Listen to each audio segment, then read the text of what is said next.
Alright guys, so welcome back. Welcome back to a new video. Today is October 1st, 2024, and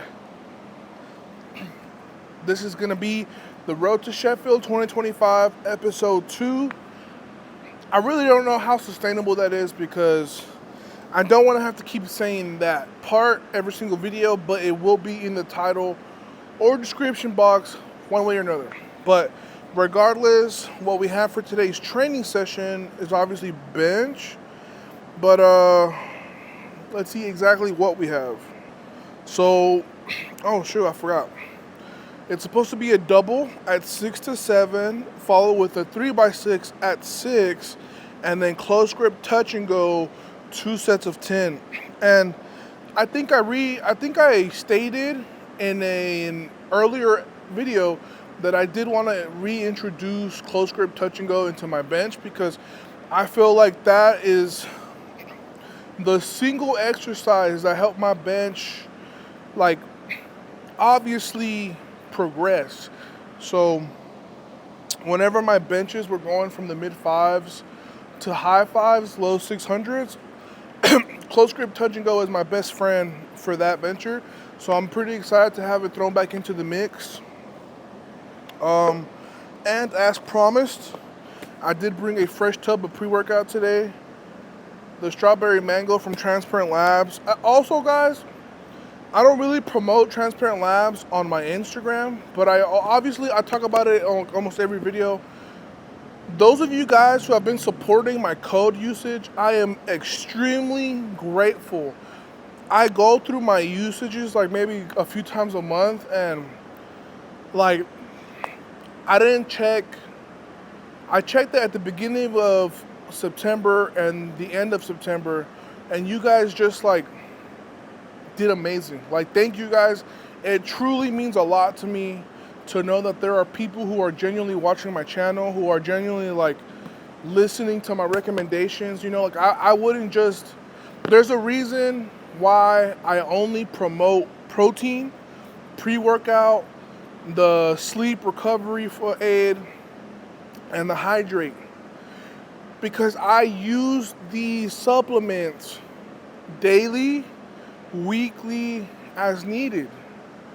And I'm not here trying to promote to you guys products from Transparent Labs that I don't use and I don't believe in. So it means a lot to me that you guys are actually like using my code. But I really don't have much else to say in regards to anything before training. I do have, we're at this point now with my wife and our son where we're doing weekly visits, so I am on a bit of a time crunch. But I mean, honestly, I wouldn't attribute my focus today towards like my time restriction. It's more so I just came in focused today. We're 16 weeks out. This is going to be the 63rd session out from Sheffield. I've already counted. I did all this math in my head this morning, so I'm excited. I'm locked in. So let's get ready to start lifting some weights, baby.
So that was pretty hard.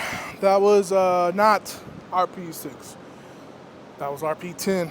I did not have another rep, maybe a half rep, but not another full rep. So what I'm going to do now is I'm going to drop about 10 kilos to a blue, which is going to be 465 with the meike collars. I'm going to do a set of 6 at that, and depending on how that feels, either stay or go down. Or maybe just all together, maybe just do one more set, right? And then just move on to close grip touch and go, which I will probably kind of cap out at around like low 300s because it is 2 sets of 10. And then we'll move on to the non-barbell segment of our workout today. But I'm not gonna lie, I am very happy with that 540 double. Not like super ecstatic because I did hit a mid groove. So after I watched the video, I lost a bit of tightness on my left shoulder, my left side.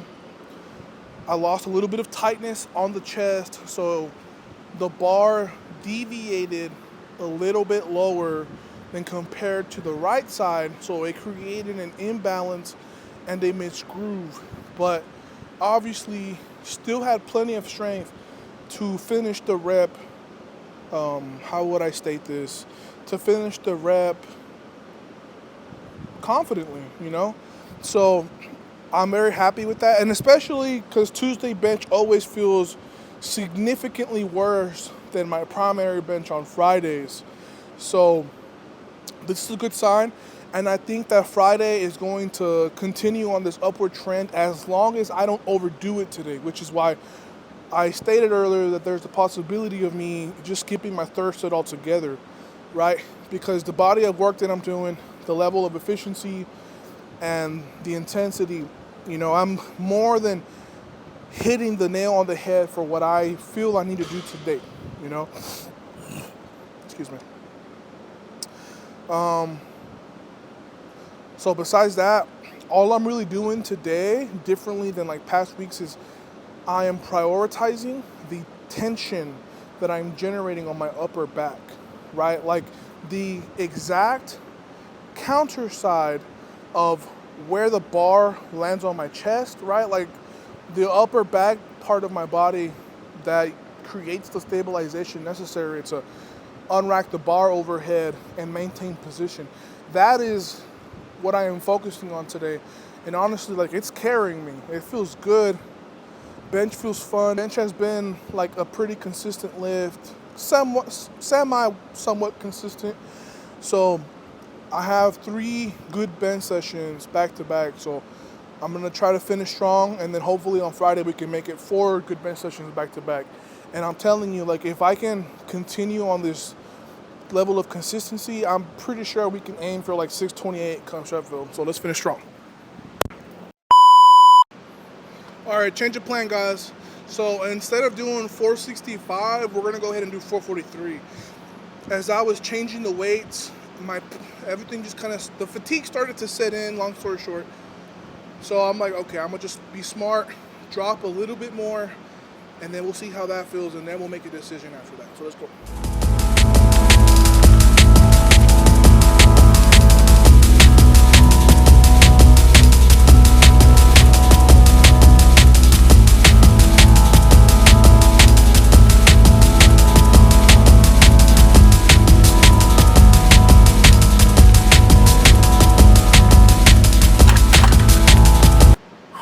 Alright guys, we're gonna cut this because that set felt very good.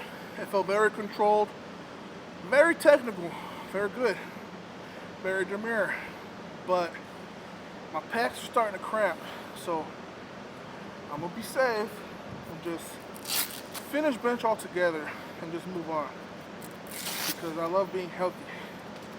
And the strongest version of you will always, 99 times out of 100, be the healthiest version of you. I hope I said that correctly.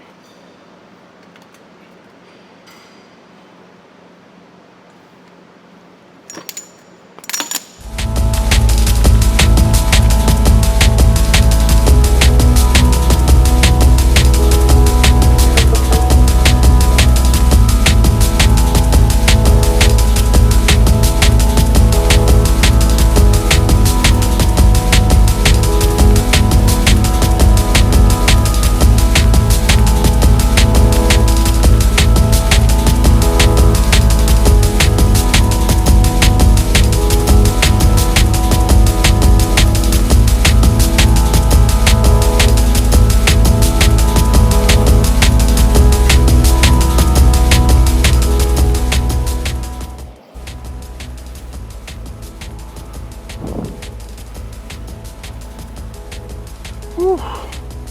That was a phenomenal workout today, guys. Woo-wee. We did 540 for a top double, 46 for 6, 443 for 6, and then we did 3 sets of 15 on the seated chest press with a narrow grip. I wanted to simulate close grip as much as possible and just work the pecs. Did 3 sets of 15, and then I did 3 sets of 10 to 12 on the incline bench dumbbell delt flies. And then I came over here to the other part of the gym where I essentially supersetted wide lat pull downs with tricep extensions with the 21s variation. And essentially what that is any kind of lift, almost like, I mean, I'm sure there's lifts that the application of the 21 rep variation would probably be kind of counterproductive, to say the least. But regardless, long story short, the 21s variation is essentially where you take the full rep of a movement and you cut it in half, right? I don't think it matters which one you do first, but you can either do 7 half reps of the upper half motion, and then you can do 7 reps of the lower half. I hope I'm saying it correctly. I don't know if I'm getting it confused. ADHD, guys. And then you finish out the set with 7 full reps.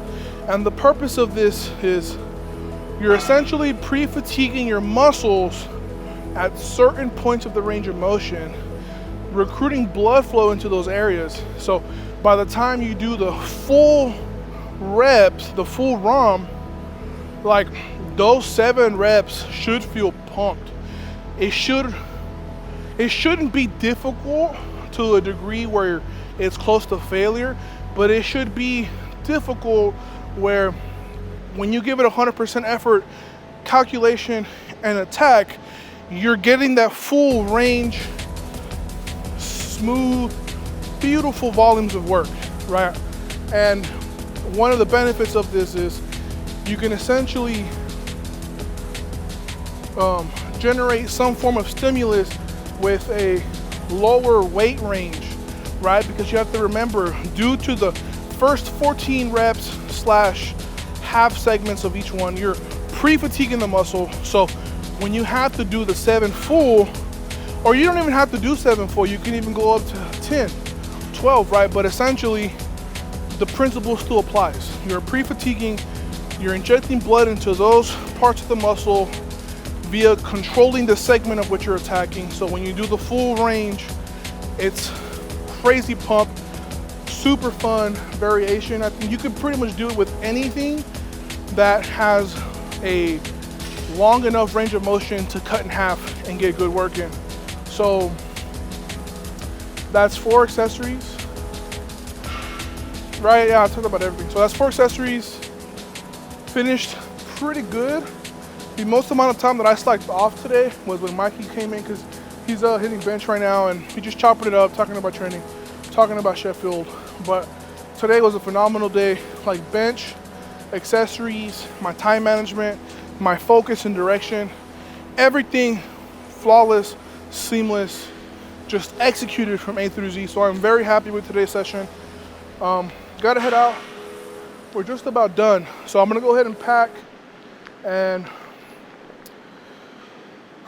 that's it, guys. All I want to do to these next videos is document my level of consistency, my level of attack, my level of direction, and I just want to put my best foot out every single training session, every time I have to eat, every time I gotta sleep, do work, play video games, talk to I don't care. I want to put my best foot forward in everything that I'm doing. So I'm gonna wrap up the video here, guys, and I'll just see you guys when I see you guys. At the latest, Thursday, maybe. I'm gonna stop saying about doing videos on Wednesday, because more than likely, like, Wednesdays and the weekends are like my rest days. So I take those days to my full ability, and I just, like, if I can allow it, I'll shut my brain off. I don't think too hard. I just relax. I eat. I walk around. I do outside gym chores that require, like, my undivided attention, but besides that, I just try to keep it at a minimum. But I will see you guys next time.